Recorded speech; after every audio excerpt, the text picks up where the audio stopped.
process of the patient, then you increase the external meatus pressure by with the help of a Seeger speculum.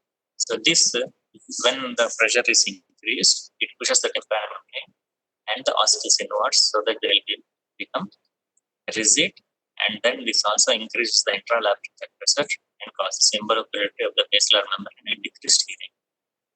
But when the ossicles are fixed, this pressure increase in the external meatus will not be transferred to the middle ear or the internal to the cochlea mainly. So hence, in such cases, when we test the hearing, usually when the pressure is increased, the hearing should decrease. But there will be no change in the case of autosclerosis when the ossicles get fixed. So a negative when the ossicular chain is fixed, it is ossicular, or when there is ossicular discontinuity, either due to disease or due to trauma. Okay, it is positive in case of sensory neural hearing loss.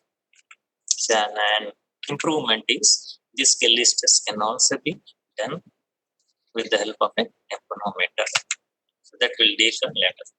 So now come to the test. Tuning fork test can also be used to detect malingering. So when the patient malingers, then the patient is deaf even though he is hearing, then we can give a rough estimation by doing this tuning fork test. These are the Stenger's test, Thiel's test, Winge's test, Lombard's test, Chimanimus test, and delayed auditory feedback. Stenger's test is based on the Stenger's phenomenon. When a listener is presented with the same type of sound in both the ears, he will hear a single sound, that too only in the ear in which it is louder. Even though he is able to perceive through both the ears, but will hear with only one. The louder sound is only heard by the person. So the procedure is bring two tuning forks with a frequency at 5, and they are kept equidistantly from both the ears. One should be able to hear equally well in either side. But malingers, when the patient feigns deafness, they say that, for example, if the left ear is deaf, the patient tells, then even if the tuning fork is moved too close to the left ear, the patient denies he is hearing in the left ear, and he says that he is the right ear only. That will not happen. Okay. Normally, at equidistance means the patient, we should be able to perceive equally. But when a tuning fork is brought closer and one is kept farther, the closer here tuning fork should be heard. So this can be used to detect malingering. And Thiel's test is another test. Here what we do, we keep a vibrating tuning fork is applied over the master process of the so-called deaf ear. The patients accept to hear it, but through ear conduction, they will deny that the patient is unable to hear. Then the patient is blindfolded, and a non-vibrating tuning fork is kept over the master process. And again, in such circumstances, a malinger will tell that he still hears the sound. And Winge's test, this was proposed by Albert Winge. This is also a test of ball conduction. It examines the effect of the occlusion of external and hearing. Again, the same thing. We increase the pressure or occlude the external. The same physiology applies here also. So a vibrating tuning fork is placed on the master head, while the examiner alternately closes and opens the ear canal by pressing the tragus. In normal individuals, all the patients or the persons who are having sensory neural hearing loss, they will hear louder when the canal is occluded and softer when the canal is open. That is called pinch positive. This occurs in normal individuals or in cases when the patient is having a sensory neural hearing loss. In conductive hearing loss, patients will appreciate no change. This is called pinch negative. Another test is Chimani-Moose test. This is a variation of the Weber's test. Normally, the Weber's will test the patient whether he is able to hear best in the occluded ear. In malingering, the patient will not accept to hear better in the occluded ear.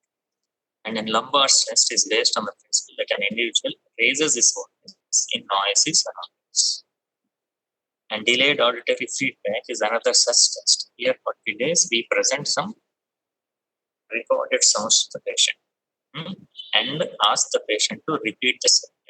So normally in low noise, the patient will be able to repeat it.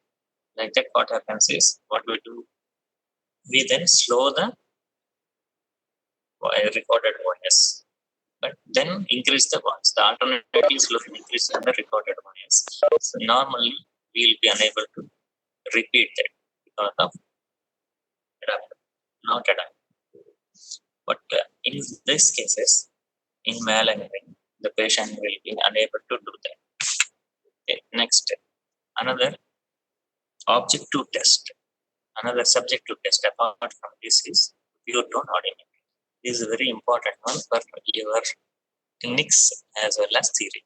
As you are not coming to the clinics, we'll just give a small note about the pure tone audiometry. So this is a graphical representation of the qualitative and quantitative assessment of the hearing threshold of a person. Here we test both the air conduction and bone conduction. The air conduction sounds are delivered by an headphone, and bone conduction, for bone conduction assessment, we have a separate bone probe which is pressed on the masthead process, and then the sounds are delivered through it. So here we deliver the sounds both by the air conduction and bone conduction. First, we test the air conduction from 125 Hz to 8000 Hz. So we cannot go on testing all the frequencies. The capacity of human ear is to hear from 20 to 20,000 Hz.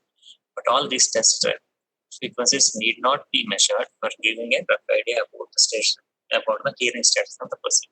So we selected certain frequencies and deliver the sound to the patient.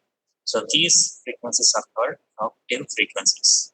So these frequencies are 125 Hz, 250 Hz, 500, 1000 Hz, then 2000, 4000, and 8000 Hz. These are called octave frequencies.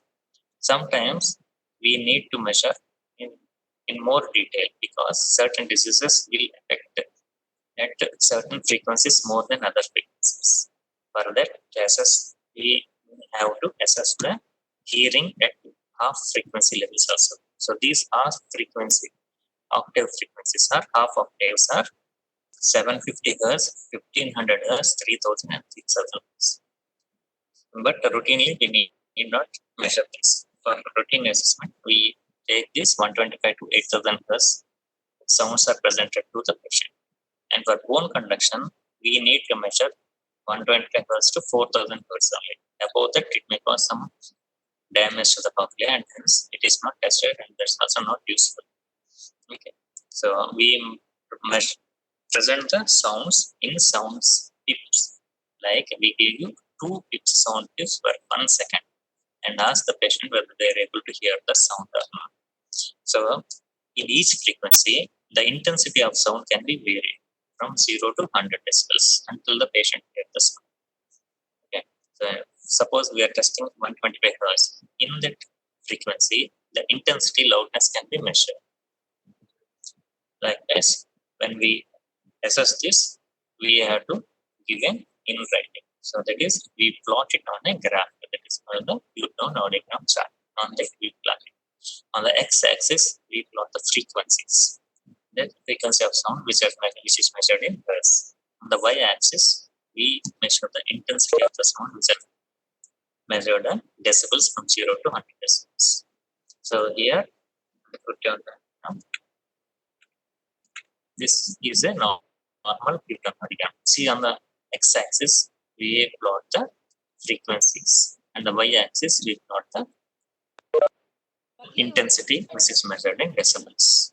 So these symbols which are used, X is used for right here, and zeros are these rectangles are used for bone conduction. X is used for air conduction. So this is the normal. This we plot it on the graph like this. So in the 250 Hz, the air conduction, the patient is able to hear 10 decibels, and bone conduction, the patient is able to hear 5 decibels. That is like that. We plot the graph and join the dots like this. So by this, we get two informations. One is a qualitative information, that is any deafness. If the patient is having, the type of deafness will be able to know. Second one is quantitative information, that is the degree of hearing loss or the amount of hearing loss the person is having. Okay, so according to this, the patient may be, the qualitative assessment means the patient may be having normal hearing, the patient may be having a conductive hearing loss, or the patient may be having a sensory neural hearing loss, or the patient may be having a mixed hearing loss, both sensory neural and conductive components to the deafness. So there are certain criteria to diagnose conductive hearing loss, the audiogram chart. So here this is a chart for conductive. So there are three criteria to diagnose this conductive hearing loss. One is the air conduction curve should be decreased than the normal, AC is decreased. Second is bone conduction curve should be within normal limits, it is within 15 decibels. Then the air-bone gap, third one is the air-bone gap should be more than 15 decibels. When these three criteria are fulfilled, we can diagnose the patient is having conductive hearing loss. Suppose in this chart, you are able to see this, there is decrease. So more than 26 decibels, we take it as deafness. So here, the air conduction threshold is decreased. The air conduction curve is decreased, threshold is increased, and the bone conduction curve is within normal limits, and the air bone gap here is more than 15 decibels. So the person is having conductive hearing loss. Second one is sensory neural hearing loss. So the criteria to diagnose this sensory neural hearing loss is the air conduction curve is decreased than normal, the bone conduction curve is also decreased than normal, and the air bone gap is less than 15 decibels in most of the frequencies. It is less than 15 decibels. And the person is having a sensory neural hearing loss. And in the case of mixed hearing loss, what happens? The air conduction curve is decreased than normal, bone conduction curve is also decreased than normal, and the air bone gap should be more than 15 decibels. In sensory neural hearing loss, it will be the AB gap will be less than 15 decibels. In mixed hearing loss, the AB will be more than 15 decibels. And in both these, the air conduction and bone conduction thresholds are increased.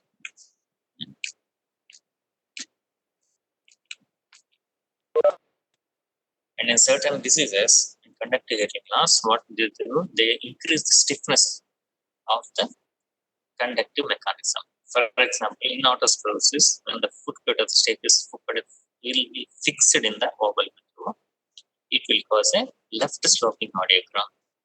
Okay? The frequency, the deafness will be more in the lower frequencies. Diseases which increase the mass, like secretory arteries media, when there is some collection in the middle ear, it will cause a right sloping audiogram, or loss will be more in the higher frequencies. So by observing the pattern of the audiogram also, we can have an idea about the type of disease the patient is having. A complete loss of middle ear mechanism will cause, in case of, for example, oscillatory there will be a large air bone gap. And Carhart's notch is a special which occurs in the case of autosclerosis. And here what happens? There will be conductive deafness in the more in the lower frequencies. And in the bone conduction, there will be a dip at the 2000 Hz. This is called Carhart's notch. So the maximal bone conduction loss will be at 2000 Hz, because this is the frequency which is transmitted by the basal part of the cochlea, where this is affected in autosclerosis. This will be. So this is the case of autosclerosis. This Carhart's notch is very important short notes for you. This occurs in autosclerosis. So this is a left sloping and right sloping audiometric graph, where the sensory neural hearing loss is highest in the higher frequencies. This occurs in autotoxicity. And noise-induced hearing loss is a special type of hearing loss which is increasing nowadays. So here the maximal loss will be at around 4000 Hz. So this loss will be in both bone conduction and air conduction. And here there is a large air bone gap. This indicates ossicular discontinuity. There are rough idea they can be gained in certain diseases. So in there will be flat audiogram when there is atrophy of stria vacuolis, especially presbyopia, that is aging process, all in cases of falcellate palsies. And when there is a damage to the organ of body like acoustic trauma or toxicity, there is a high frequency loss with near normal low frequency. It is mainly only the higher frequencies are affected. A notch at 4000 Hz occurs in case of acoustic trauma, and ascending curve or a trough-shaped audiogram will occur in case of sensory neural hearing loss. And in typhoid, meningitis, or mumps, where there is a sensory neural hearing loss, there will be typical graphs can occur. So mumps is the only disease which will cause unilateral severe to profound hearing loss. In all other viral or bacterial diseases and meningitis, when deafness is affected, both cochlea are affected, leading to bilateral deafness. But mumps is unique in causing unilateral deafness. Next, other information what we get is a qualitative, quantitative assessment. Nowadays, now we have seen the qualitative. And quantitative means the amount of hearing loss the patient is having. So this or the degree of hearing loss. So this is calculated by seeing the deafness, amount of deafness. So up to 26 decibels in the air conduction curve, we call it as normal hearing only, because it depends upon the capacity of the audiometer. Up to 26, we consider it as, up to 26 loss, we consider it as normal hearing. From 27 to 40 decibels, it is said to be mild deafness. 41 to 55 decibels loss, moderate deafness. 56 to 70 decibel loss, severe or moderately severe, certain like classify as severe or moderate or severe. 71 to 90 decibel loss we classify as very severe deafness, and more than 90 decibel loss we classify as profound deafness. And Q-tone average is another average which can be calculated, which can be measured by taking the hearing threshold of a person at 3 human speech frequency, sound frequencies. So these are the 500 Hz, 1000 Hz, and 2000 Hz. Then an average is average. So this is called Q-tone average. So suppose if the patient is having a deafness of 35 decibels at 500 Hz, 40 decibels at 1000 Hz, and 45 decibels at 2000 Hz. You take an average, 35 plus 40 plus 45. It is 120. 120 average means divided by 3. That is 40 decibels. So on average, that person is having a deafness of 40 decibels. That is what the inferred. So this is a trough-shaped audiogram. See the maximum loss are in the mid frequencies, both in the bone conduction and the air conduction curve. And bone conduction may not be perceived for long, only in the lower frequencies it is usually perceived. That is typical of congenital sensory hearing loss. Coming to speech audiometry, this is another. Speech audiometry is another one. So this gives a functional capacity of the person. In pure tone audiometry, we test only the pure tones. We deliver only the pure tones to the patient, and then we assess the hearing. But in day-to-day life, we usually don't hear these pure tones. We hear only mixed tones. So here, what happens is, especially in old age, presbyopia or other lesions, the patient will be able to perceive the sound, but the patient will be unable to discriminate it. That is, the patient will be unable to understand our speech. He will be able to hear, but he will be not able to understand our speech. So this can be better assessed by speech audiometry. So this is what we present some sounds to the patient. So these sounds may be monosyllable words or bisyllable words or spondyl words. So we present at certain frequencies and assess the patient is able to hear the sound. Depending upon the response of the patient, this will be plotted on the graph. So this speech audiometry is used, can also be used. 4 type of curves can be occurred. One is almost more than 50 or 60% of the patient is able to repeat the words we give. Then it is normal. That is, A type of curve will occur in all intensities, in all frequencies.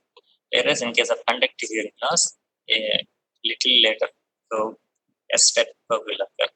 And in higher frequencies, it will be lost in case of sensory deafness. In severe deafness, also sensory cochlear deafness, also or retrocochlear deafness, almost the patient will not able to repeat what he hears. So it gives a more better assessment of them. Now coming to the another test, another objective test. So these speech frequency, these speech audiometry, U-tone audiometry, and uniform tests are the depend upon the response of the patient. So this tympanometry is another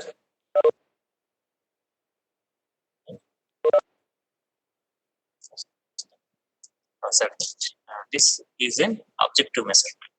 It does not require the subjective response from the patient. So tympanometry measures the acoustic admissions of the middle ear when the pressure is static. The range of pressure, the static pressures can be varied. So what we do is we first seal the external meters with a probe, with an adequately sized probe, complete seal, airtight seal will occur, and then a low frequency sound is diverted to the ear. The sound pressure, which is reflected from the tympanic membrane, is measured. So what we measure usually is admittance. So this is some of the sound will be admitted into the middle ear, some of the sound will reflect back. So this sound which is reflected back from the tympanic membrane is got by a probe, and that is measured. And these sounds are plotted. So in tympanometry, we measure the pressure, we measure the admittance of the sound, and also the third one is we measure the stapedial reflex. So by plotting it on a graph, we get three types of curves: type A, type B, and type C. Type A means normal admittance, the peak normal atmospheric pressure. Type A, this is quantified into type A. The normal pressure is 300 to plus 300 to minus 600 millimeters of water. And this sound, which is transmitted or reflected back, is measured as a compliance of the tympanic membrane. This compliance is 0.35 to 1.4 ml, and pressure is plus 50 to minus 50 decapascals. These are the normal values. So what happens is type A means normal. So this is a zero pressure. So the pressure on both sides of the tympanic membrane, the external meatus and the middle ear, are same. So here there will be peak will occur. This admittance will be normal, the pressure is normal. In this type D, where there is high peak, this occurs in cases of when there is ossicular discontinuity. In this, when the low pressure is there and the admittance is low, then pressure is normal, but the admittance is low. This occurs whenever there is a stiffening of the ossicular chain. It occurs especially in case of autosteresis. So this is the AS type of curve. And B type of curve, there will be no peak. So there will be a flat line.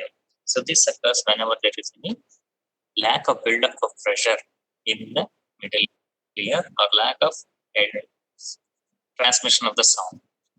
This occurs whenever there is a tympanic perforation. And type C is a negative middle ear pressure. The peak occurs on the left side of the cap. So this occurs in the case of when there is any issues in tuber abnormality causing decrease of pressure in the middle ear. So the tympanic cavity is aerated by the eustachian tube. When the function is affected, there will be decrease. The air in the middle ear will get absorbed by the mucosal cells and decrease in the pressure will result. So then there will be a negative peak. So this is a normal tympanogram on the right and left side. And this occurs in the case of bilateral autosteresis where the pressure is normal but the compliance is low. And when there is a tympanic membrane perforation, a flat graph will occur. And the notch graph, but a loss of peak when meeting up both this. When the break in the peak will occur or a notch will occur in the case of ossicular discontinuity. This occurs in case of ischial dysfunction. The other objective test is autoacoustic emissions. These are nothing but low level sounds generated in the outer crystals of the cochlea and travel back through the middle ear via the ossicles to the tympanic membrane and back. So these reflected sounds can be recorded by a microphone. So these are two types of autoacoustic emissions can be measured. One is transient evoked autoacoustic emissions, and second one is distortion product of DPOE is distortion product autoacoustic emissions. So these are recorded from 5,500 to 4,000 hertz at a 55 to 65 decibels of supra sound pressure level, and then only these frequencies are sound pressure levels are used to assess this one. And DPOAs are measured, they occur at 1000 to 8000 hertz. These are fast and easy to obtain, and these are non-invasive tests. That is the advantage. These are not affected with the patient's attention, cognitive levels, or motivation. Hence, they can be used in children, adults with non-organic hearing loss, that is malingers, or those with learning difficulties. And this can be also be used in the case of autotoxicity and noise-induced hearing loss to detect whether there is any hair cell dysfunction. Another objective test is brainstem evoked response audiometry. It's not much important for you. This is an electrophysiological measurement. Here we assess the auditory nerve function and integrity of auditory pathways in the lower brain. So the retrocochlear pathology is better assessed by using this test. Here 4 electrodes are used. One is kept on the vertex, another is on the forehead, and 2 electrodes are kept on both mastoids on both sides. A broad band click stimulus is delivered by headphones and or insert earphones, and these can be recorded by skin surface electrodes. So these can be quantified and given as a computerized graph. Yes. So when the sound click is generated, this will travel through the tympanic membrane, through the ossicles, the cochlea, and through the auditory nerve to the auditory pathway into the lower brain. So these will elicit certain waves. So these electrical impulses can be generated.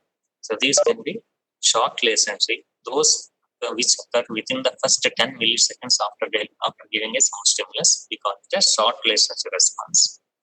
Middle latency responses are those which occur from 10 to 50 milliseconds after the sound stimulus is given, and above 50 milliseconds, if there is any response, we call it as late latency responses. Of these, in VERA, we see only the short latency response, and this gives a 7 peaks are given. So once the sound stimulus is given, this will generate electrical activity, and within either the cochlea, within the auditory nerve, and the central auditory pathways. So these will be plotted on the graph, given as wave 1, 2, 3, 4, 5, 6, 7 waves are important. Of these 5 waves, fifth wave is the most constant and the most largest one, and this can be calculated. So a delay in this fifth wave will indicate a retrocochlear pathology. So what we calculate is the delay in the fifth wave appearance, the 1 to 5 wave interlevel vacancy, and also interaural latency. It's the difference in both the ears.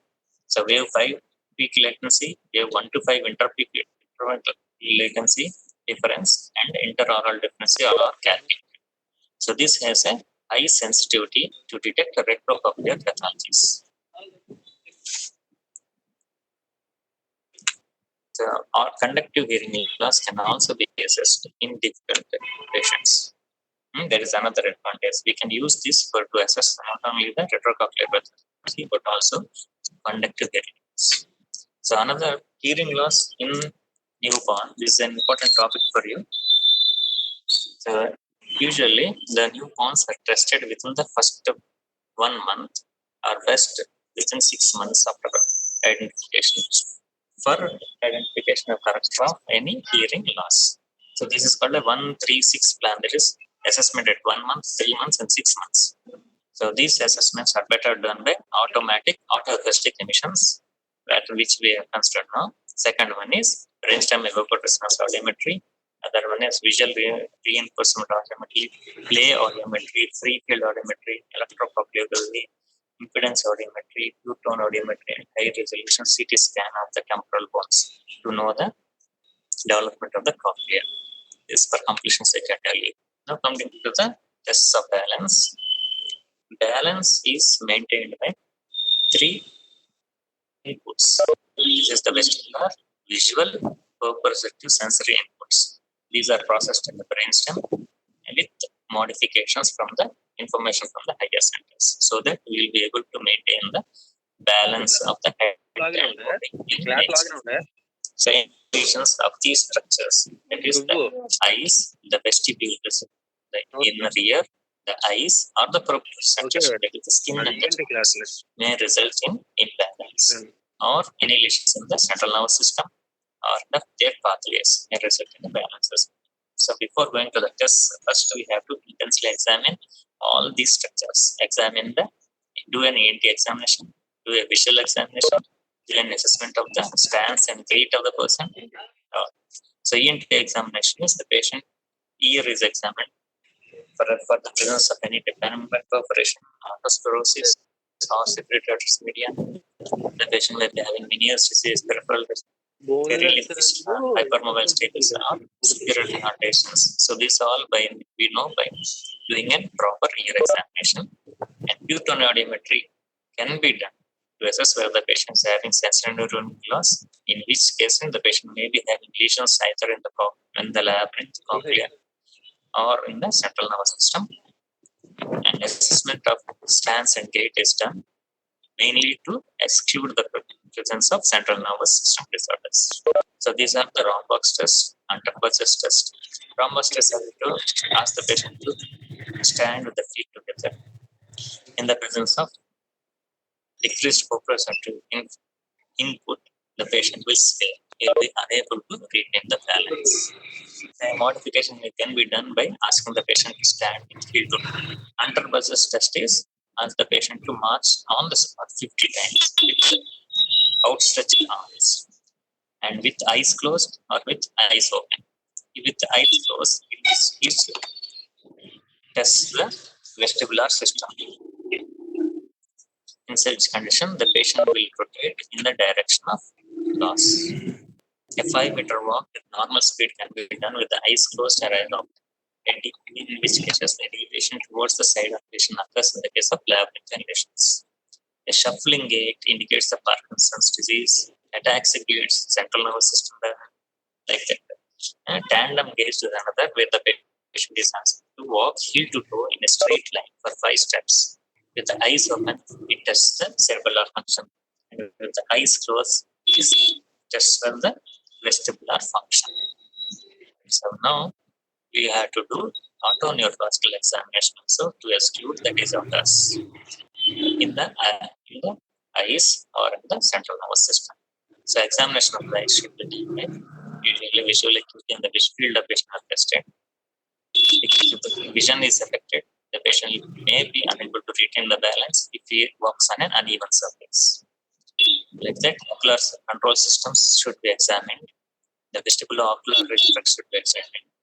And Halmayagi head thrust test will test the semicircular canal's function. They should be done. And nystagmus is always tested. Nystagmus is nothing but it is defined as a deviation of the eyes away from the direction of gaze. That is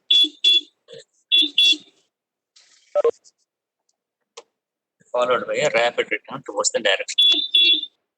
Here first we test the ocular system. Smooth saccadic. This consists of saccadic pursuit, smooth pursuit, and optokinetic system. Saccadic pursuit is the system whereby we observe the moving target. With the fast moving targets are observed by the system. A smooth pursuit system comes into action to track a moving object when it moves slowly. Optokinetic system is when it moves very fast, and it's a function of integrity of the ear and the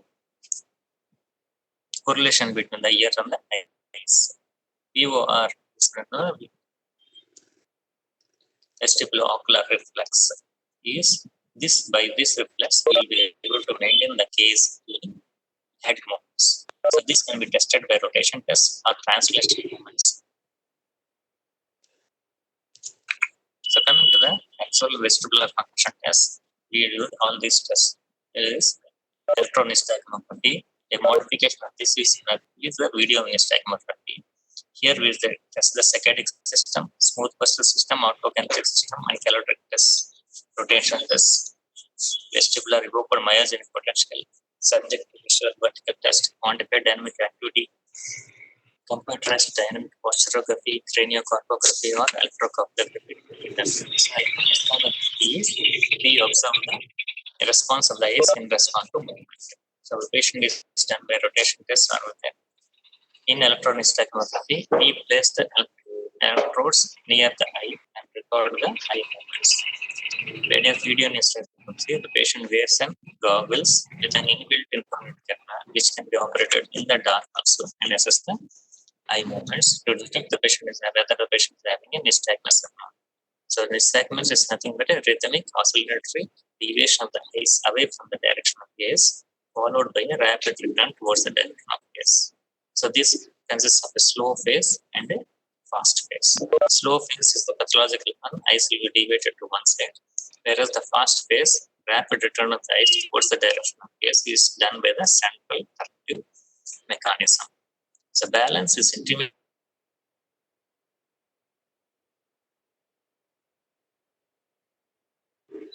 Reversing a deviated eye. So these are tested on vestibular ocular reflex and vestibular spinal reflexes. Both these should be intact to maintain the body's balance. The balance requires the integrity of three main ocular tracts.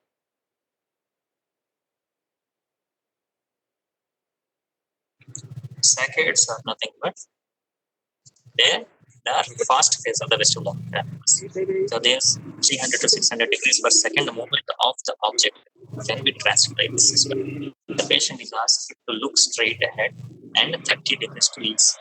The accuracy and velocity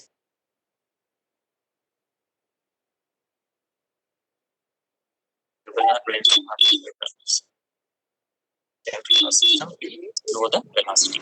Then these are also slowed in the case of neurodegenerative system diseases like myasthenia gravis or multiple sclerosis and rare Miller-Fisher syndrome. Smooth circuit system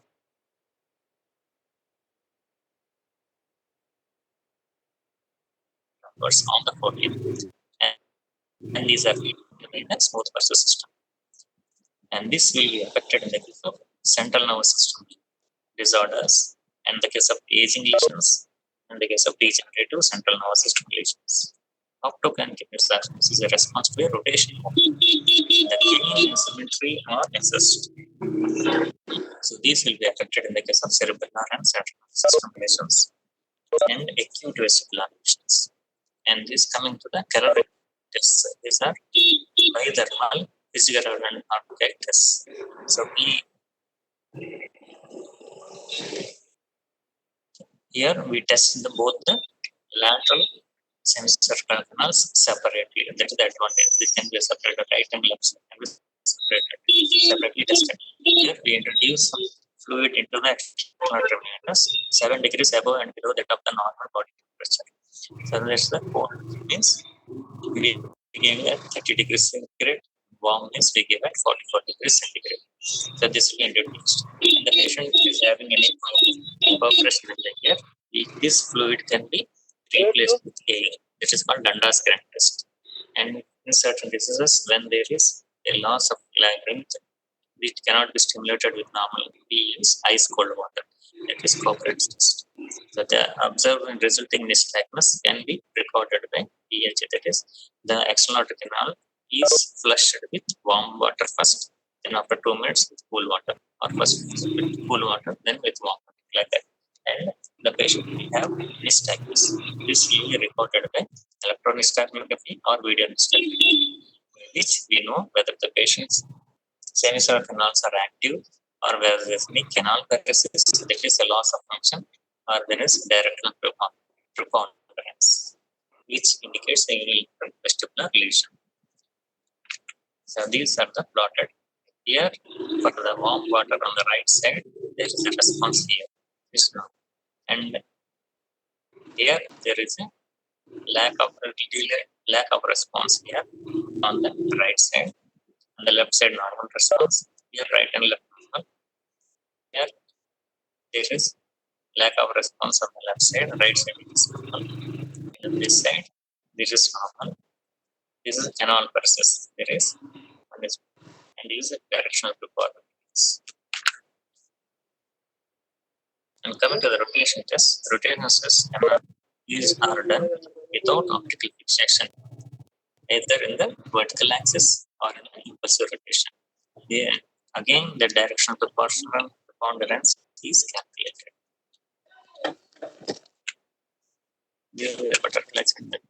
Now, another recent advantage is development of the vestibular evoked myogenic potentials.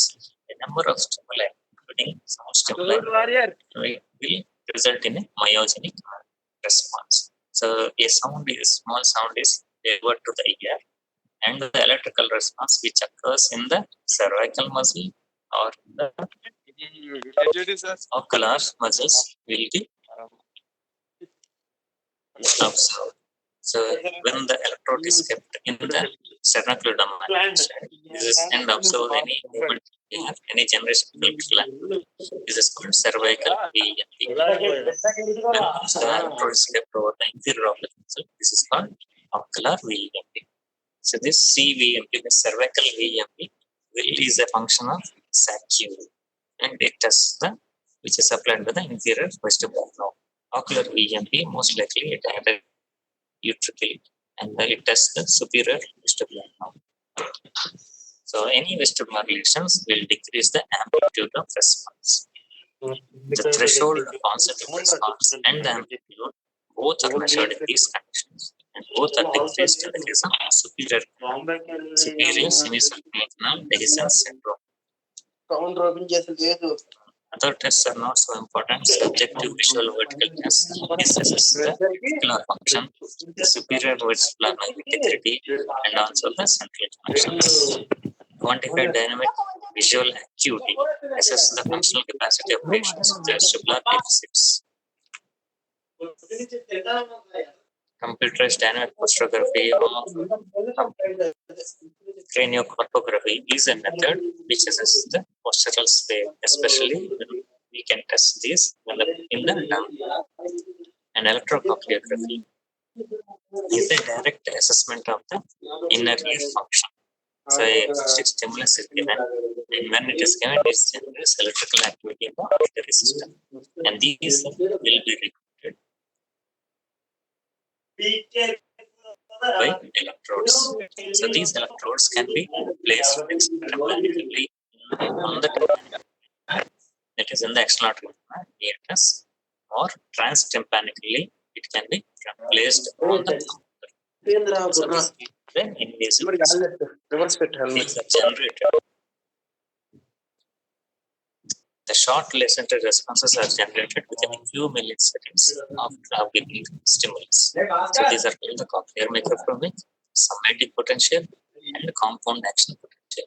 So cochlear microphonic occurs due to displacement of the basilar membrane and hair cells. And somatic potential occurs in the inner hair cells, and action potential is a function of the distal auditory fibers. So usually when we do this electrocochleography, this is mentioned as a somatic potential action potential ratio, which is estimated. And if this ratio is more than 0.5, it is so this is increased. Somatic potential action potential ratio is increased in the case of Meniere's disease. This is a disease of the cochlea where there is less numismatic hair drops, and this can be used to monitor auditory function any diseases. So thank you for your participation. Any doubts you can give.